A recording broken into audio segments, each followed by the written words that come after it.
ನನ್ನ ಜೀವನದಲ್ಲಿ ಇವತ್ತು ತುಂಬ ನೆನ್ಪಿಟ್ಕೊಳ್ಳೋ ಅಂಥ ದಿನ ಅಂತಲೇ ಹೇಳ್ಬೋದು. ಏನಂತ ಕೇಳ್ತೀರಾ? ವಿಡಿಯೋನ ನೋಡಿ ನಿಮಗೆ ಗೊತ್ತಾಗುತ್ತೆ.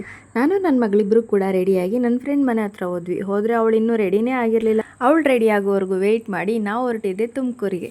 ನಾವು ತುಮಕೂರಿಂದ ಬಸ್ಸಲ್ಲಿ ಹೋಗೋಣ ಅಂತ ಪ್ಲ್ಯಾನ್ ಮಾಡಿದರೆ ಅಲ್ಲಿ ಆಗಿದ್ದೇ ಉಲ್ಟಾ. ಟ್ರೈನಲ್ಲಿ ಹೋಗೋಣ ಅಂದ್ಬಿಟ್ಟು ಮಕ್ಕಳೆಲ್ಲ ಹೇಳ್ತಾಯಿದ್ರು. ಹಂಗಾಗಿ ನಾವು ಟ್ರೈನಲ್ಲಿ ಹೋಗೋದಕ್ಕೆ ಪ್ಲ್ಯಾನ್ ಮಾಡಿದ್ವಿ. ಇನ್ನೊಂದು ಖುಷಿ ವಿಚಾರ ಏನಪ್ಪ ಅಂದರೆ ನನಗೂ ನನ್ನ ಮಗಳಿಗೂ ಇದೇ ಫಸ್ಟ್ ಟೈಮ್ ಟ್ರೈನಲ್ಲಿ ಜರ್ನಿ ಮಾಡ್ತಾ ಇರೋದು. ಎಕ್ಸ್ಪೀರಿಯೆನ್ಸ್ ಅಂತೂ ನನಗೂ ನನ್ನ ಮಗಳಿಗೂ ತುಂಬ ಚೆನ್ನಾಗಿತ್ತು. ಸಮ್ಮರ್ ಹಾಲಿಡೇಸ್ ಬಂದಾಗಲಿಂದ ನನ್ನ ಮಗಳನ್ನು ಎಲ್ಲೂ ಕೂಡ ಕರ್ಕೊಂಡೋಗಿರಲಿಲ್ಲ. ಹಂಗಾಗಿ ನನ್ನ ಫ್ರೆಂಡ್ ಅಕ್ಕನ ಮಗ ಕೂಡ ಬಂದಿದ್ದ. ಅವನನ್ನು ಇವಳನ್ನು ಇಬ್ಬರೂ ಕರ್ಕೊಂಡು ಹೋಗೋಣ ಅಂತ ಪ್ಲ್ಯಾನ್ ಮಾಡಿ ಹೊರಟ್ವಿ. ಮಕ್ಕಳನ್ನ ಕರ್ಕೊಂಡು ಹೋಗಬೇಕಾದ್ರೆ ಈ ಥರ ಟ್ರೈನಲ್ಲಿ ಹೋಗೋದು ಒಳ್ಳೆಯದು ಅಂತ ಅನ್ನಿಸ್ತು. ನಾವು ಎಲ್ಲಿಗೆ ಹೋಗ್ತಾ ಇದ್ದೀವಿ ಅಂತ ಹೇಳಲೇ ಇಲ್ಲ ಅಲ್ವಾ?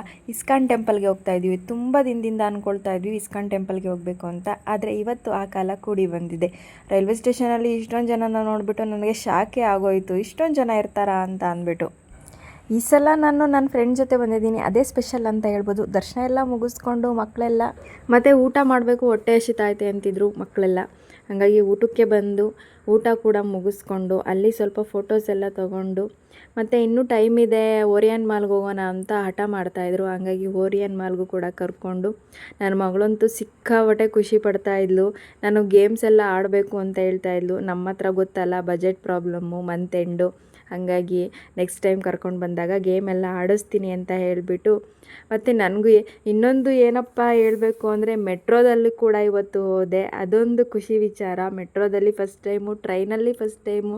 ಒಂಥರ ಚೆನ್ನಾಗಿತ್ತು ಇವತ್ತಿನ ದಿನ ಅಂತಲೇ ಹೇಳ್ಬೋದು. ಮತ್ತೆ ಇದೇ ಥರ ವೀಡಿಯೋದಲ್ಲಿ ಸಿಗ್ತೀನಿ. ಅಲ್ಲಿವರೆಗೂ ಟಾಟಾ, ಬಾಯ್ ಬಾಯ್.